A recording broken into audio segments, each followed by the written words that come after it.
Murli Notes, 4th February 2023.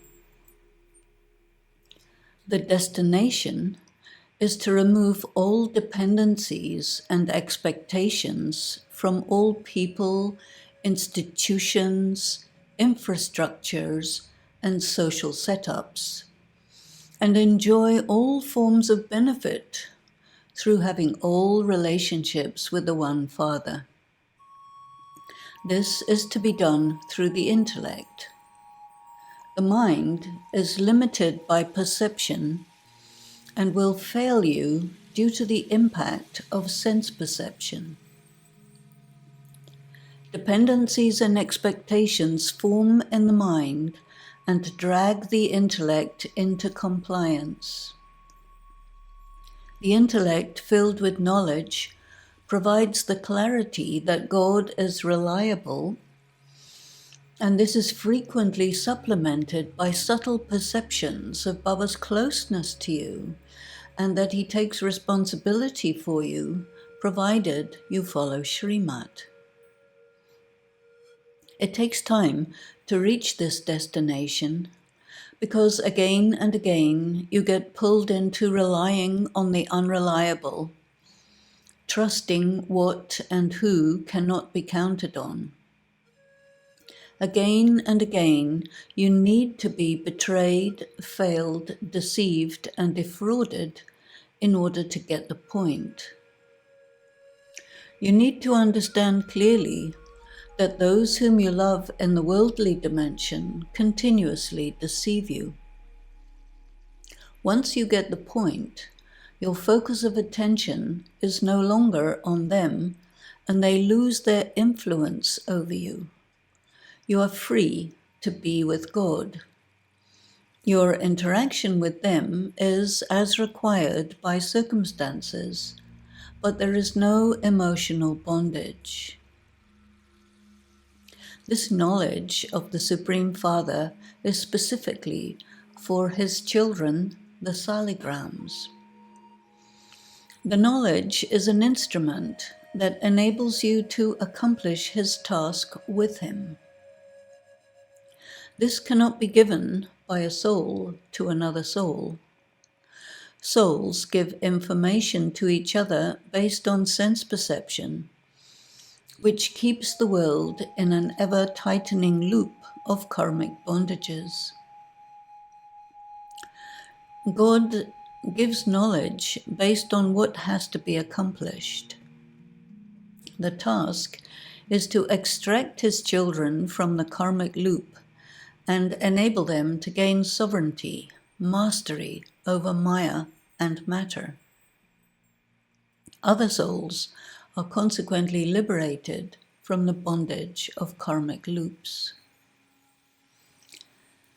The Supreme Soul Shiva explains to Brahma, Saraswati, and to you lucky stars. And this explanation is called God's knowledge. There is only one Supreme Soul, and all the rest are the creation of the Creator. He is the main actor, the Creator, and the Director. For him, it is said, your destination and information are completely different from those of any human being. That means his operating system is his own. If you go to his operating system, then you cannot continue to operate on the operating system of the materialistic world. When you try to do both, it doesn't work. This is why it is counterproductive to mix conventional morality with spiritual knowledge. It results in corruption, stagnation, and paralysis. Your operation breaks down. During the confluence age, both operating systems coexist. You have to have one foot in one and the other foot in the other operating system. You must figure out how to perform this dance of the two tightropes and reach the destination. One rope goes in one direction, the other goes in the opposite direction, but you must travel on both ropes and reach the destination anyway. There is a difference. The most common yet disastrous approach is to confuse the two ropes, trying to blend them together and make one. This is the approach of the religious-minded, socially conscious, politically ambitious bhikkhus. Another option is to understand the difference between the two operating systems and use them in parallel without confusing them, and maintaining clear differentiation between them moment by moment. This is the application of the knowledge of drama. For this option, you need to detach yourself from your religious, socially conscious, and politically ambitious urges. This is only possible when you become completely reliant on Shiv Baba and lift your anchor from reliance on the ways of the Iron Age.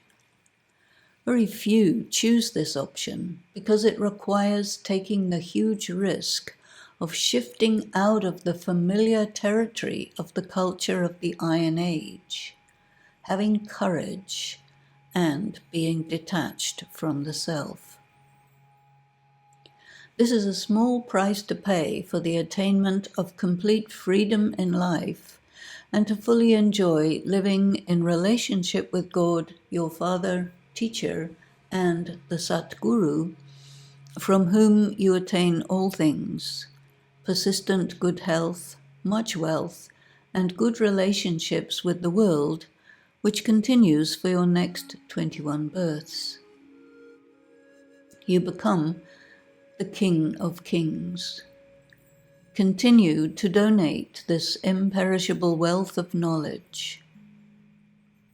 During the path of bhakti, you used to donate physical money and other things of temporary benefit, and the result was that for one subsequent life, you received benefit of that. On the basis of religious knowledge, the philosophy of karma operates one for one. When you enter into the confluence age and your karma is directly with God, then the good consequences persist for 21 births. Negative karma, performed in spite of knowing this spiritual information, destroys that benefit. Om Shanti.